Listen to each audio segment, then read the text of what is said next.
दोस्तों, क्या आप जानते हैं कि ब्लड शुगर की सेफ रेंज क्या है? यानी कितनी शुगर को आप कहेंगे कि आप डायबिटीज के पेशेंट हैं या नहीं है? कई लोग 100 mg पर डीएल बोलते हैं, कई लोग 140 mg पर डीएल बोलते हैं और कई 200 mg पर डीएल बोलते हैं। दोस्तों, आपको ये जानकर और हैरानी होगी कि जितने भी लोग डायबिटीज के पेशेंट हैं और डायबिटीज की टैबलेट, डायबिटीज की दवाइयां खाते हैं, इंसुलिन लेते हैं, उसमें से 70% लोग डायबिटीज के पेशेंट नहीं हैं। जी हाँ दोस्तों, उसमें से 70% लोग डायबिटीज के पेशेंट नहीं है, लेकिन फिर भी वो डायबिटीज की दवाइयां खा रहे हैं। तो अब आप कहेंगे कि ऐसा कैसे हो सकता है? आइए सुनते हैं कि डॉक्टर विष्णु राय चौधरी का इस पर क्या कहना है। साइंस, इसे कहते हैं साइंस। यहां तक तो है 1 लीटर खून में 2 ग्राम या उससे कम शुगर, उससे ज्यादा होगा तो उसको बोल देंगे डायबिटीज, यानी कि बहुत ज्यादा है। ये पाया गया 1979 में, लेकिन उसके बाद आगे 1997 में और 96 के बाद 200 को कर दिया गया 126, फिर 126 को कर दिया गया 100। यानी कि अभी अगर आप डॉक्टर के पास जाएंगे तो 100 से ज्यादा रीडिंग को भी बोल देंगे कि आपको तो दवा पे जाना चाहिए। 100 का मतलब हुआ कि आपके 1 लीटर खून में कितने ग्राम शुगर होना चाहिए? 1 ग्राम, 1 ग्राम।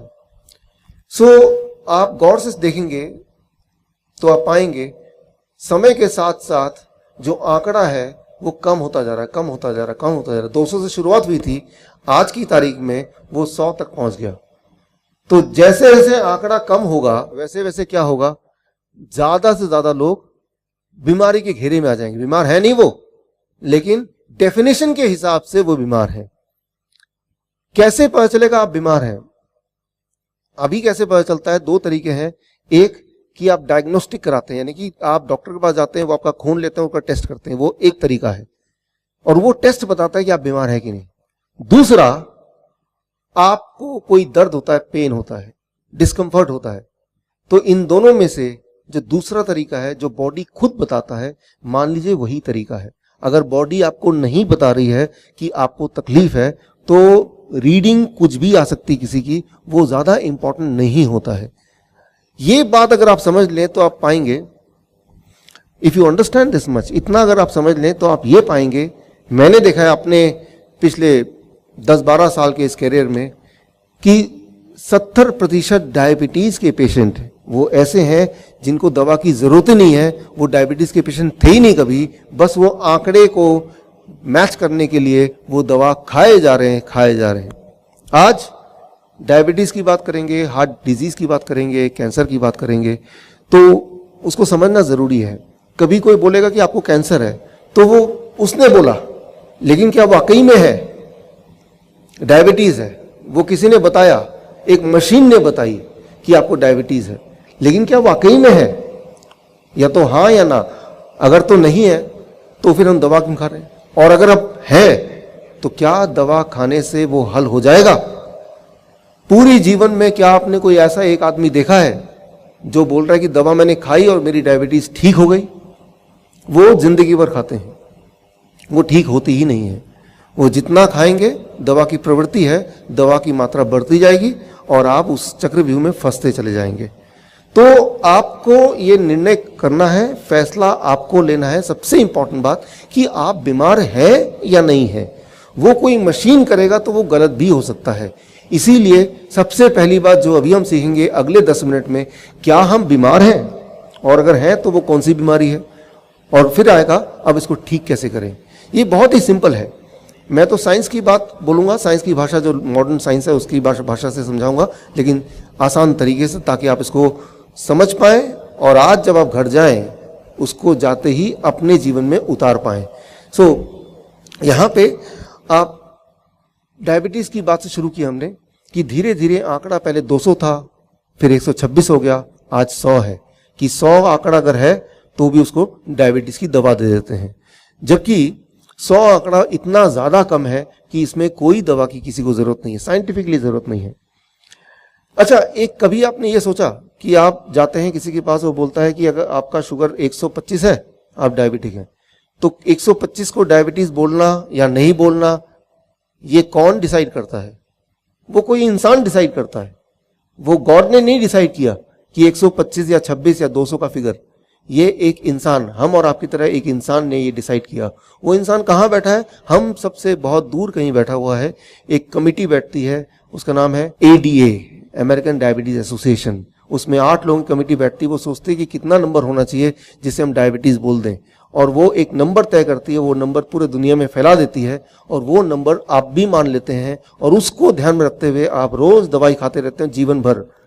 इंडिया की बात करें या पंजाब की बात करें, ज्यादातर लोग, WHO का आंकड़ा कहता है, अपने जीवन के कमाई का 1/3 हिस्सा अपने बीमारी को ठीक करने में लगा देते हैं। जरा सोचिए, कम नहीं है। और बहुत सारे लोग तो अपने इलाज के लिए अपना जमीन जायदाद उनको बेचना पड़ता है, लेकिन क्या वो ठीक हो जाते हैं? ये एक बड़ा सवाल है। तो ये सारे सवालों के जवाब आज हम ढूंढेंगे, लेकिन साइंटिफिक नजरिए से उसको देखेंगे और उससे कुछ ऐसा निकालेंगे जो हम खुद कर पाए, मतलब हम अपना डॉक्टर बन जाएं।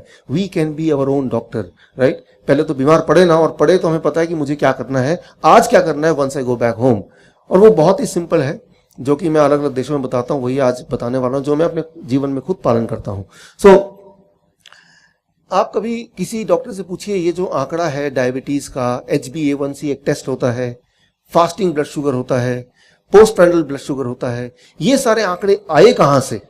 आज तक आप में से किसी ने भी डॉक्टर से नहीं पूछा। आप पूछ के देखिए, वो बोल देंगे अमेरिकन डायबिटीज एसोसिएशन से आया है।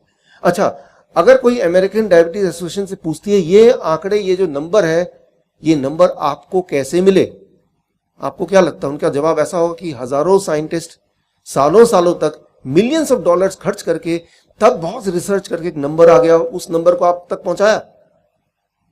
ऐसा नहीं है। उन्होंने इस सवाल का जवाब दिया अपने ही मेडिकल जर्नल में। जवाब आपके स्क्रीन में है।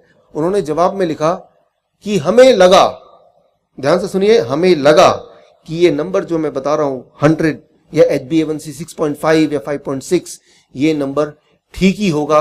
इसको इंप्लीमेंट करके देख लेते हैं, कुछ साल चला लेते हैं, और अगर ये नंबर ठीक नहीं है, हजारों लोग इसको खा के ठीक नहीं होते दवा, तो हम इसको बदल देंगे। मैं बोलना ये चाह रहा हूं कि जो भी आप ले रहे हैं दवा, उसके पीछे कोई बहुत बड़ा साइंस और रिसर्च ना होके वो सिर्फ एक एजम्पशन पे कि हमें लगा, उस पे निर्भर करता है, जैसा कि अमेरिकन डायबिटीज एसोसिएशन का अपना जर्नल बताती है। आपकी जो सेहत है वो सिर्फ आप ही कंट्रोल कर सकते हैं, उसके मालिक सिर्फ आप ही बन सकते हैं।